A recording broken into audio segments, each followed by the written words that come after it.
Well, hello 2025. So, what have you got in store for us?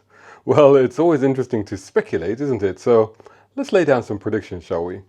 I mean, worst case scenario. This is the year that could mark the end of the road, not just for motorists, but for freedom itself. If you thought the war on cars was bad before, what's coming next is nothing short of dystopian. Governments, corporations, and even the cars themselves turning against us the motorists. In 2025, it's no longer about road taxes or emission zones. This year, the very act of driving itself is under attack, and the stakes, well, they're higher than ever. A brown car guy.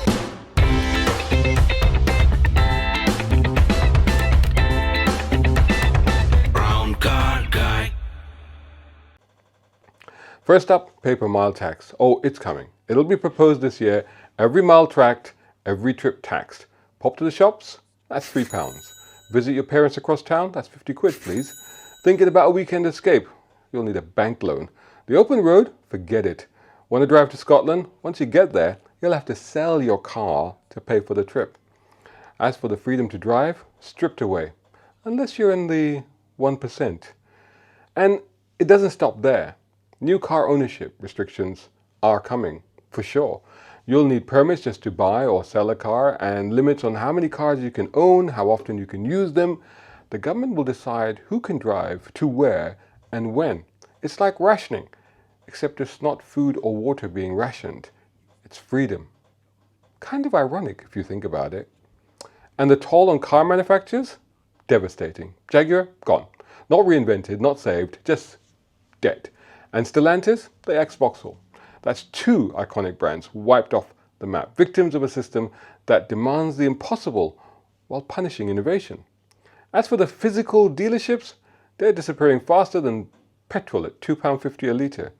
Everything's moving online. If you're actually fortunate enough to be able to afford a new car, forget about test drives and just click buy now on Amazon. So much for the lost art of haggling with a salesman. Buying a car becomes as impersonal as ordering socks. But the most terrifying change? The rise of driverless cars. They're officially a go for 2026. That's already written in law. That bit's actually true. Major cities could even see them this year.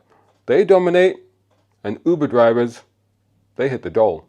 And in the skies above, robot drone air taxis for the rich. It's a nice view from the penthouse. No traffic jams, no peasants. Still, robot cars are kind of cool though. Until things start to go wrong, that is. Reports are emerging of rebellious robot taxis ignoring their passengers. Robot cars are making up their minds about where they do or don't want to go.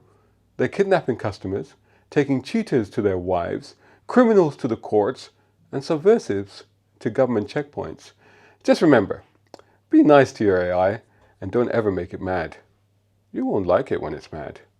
Of course, robocars implies EVs. And EVs are actually doing rather well, thank you. Just as we all start to grudgingly accept them as, well, actually not too bad, environmentalists suddenly shift their fury from ICE to electric.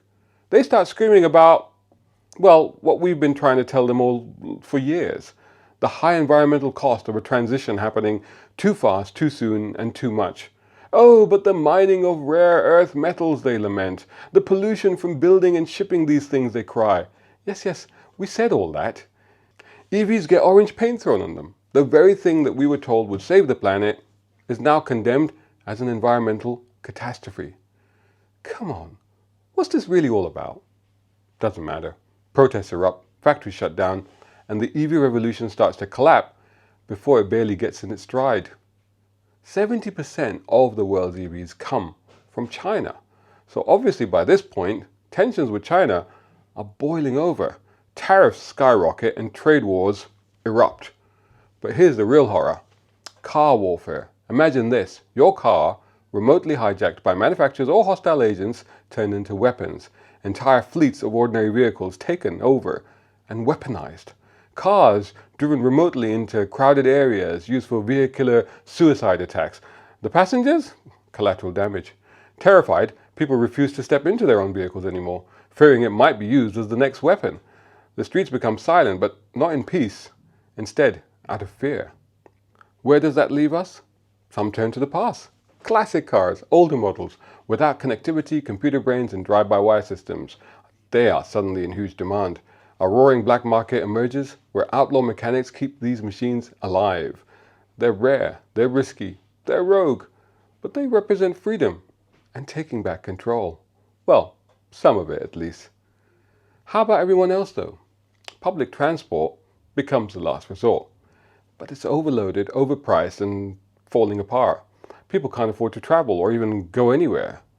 Stuck at home, people turn to the internet, only to find governments crack down on internet usage too, citing its environmental impact. After all, do you know that watching Pulp Fiction online emits as much CO2 as driving half a mile in your car? That's an actual fact. So you can't go out, you can't log on, isolation deepens, despair grows, suicide rates rocket, and by the year's end, public anger finally explodes. Society is in flames as people fight to reclaim their freedoms, the freedom to drive, to live, to choose. They demand a rollback of every draconian law, a return to sanity, to common sense. But is it already too late? So where does this leave us? Is this post-apocalyptic reality awaiting in just 12 months hence?